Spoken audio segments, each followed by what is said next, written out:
మన పిల్లల్ని కేవలం తీసుకెళ్లి స్కూల్ దగ్గర వదిలిపెట్టి రావడం కాదు, లోపలికి వెళ్ళి అసలు మన పిల్లలు అసలు ఏం చేస్తున్నారు, ఎంత చదువుకుంటున్నారు, ఏం చదువుతున్నారు, ఏ సబ్జెక్ట్ అంటే ఇష్టం ఉంది, తనకి ఏమైతే ఇష్టం ఉన్నాయి అనేటువంటిది పేరెంట్స్, అక్కడ ఉన్నటువంటి గురువులు ఇద్దరి మధ్యన అండర్స్టాండింగ్ అనేది చాలా అవసరం. పెట్టినటువంటి కార్యక్రమం కూడా అదే.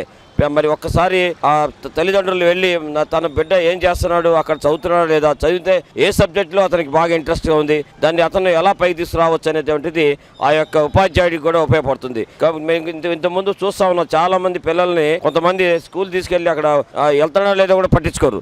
కానీ ఇవాళ ఈ కూటమి ప్రభుత్వం వచ్చిన తర్వాత చంద్రబాబు నాయుడు గారు కానీ అటు లోకేష్ బాబు విద్యాశాఖ మంత్రిగా ఉన్నటువంటి వీరు ఒక ఆలోచన చేశారు. ఏమంటే ఎవరైతే ఆర్థికంగా మనం ఎంత సహాయం చేసినా అభివృద్ధి చెందడు, అతన్ని ఎవరైతే చిన్నప్పటి నుంచి కూడా ఎవరైతే చక్కగా చదివి అతను మంచి డిగ్రీ సంపాదించి అన్ని ఏ రకంగా సరే అన్ని దానాలకెల్లా విద్యాదానం గొప్పదానం అని చెప్పేసి మన పెద్దలు చెప్తారు. ఒక్కసారి కనుక అతను విద్య నేర్చుకుంటే తన కుటుంబం మొత్తం బాగుపడుతుంది. కానీ మనం ఎన్ని స్కీములు పెట్టి డబ్బులు ఇస్తే ఏం ఉపయోగం ఉండదు. ఇది ఒక మంచి మహత్తరమైనటువంటి మహా కార్యక్రమాన్ని స్వీకరించారు. అందరికీ విద్యే.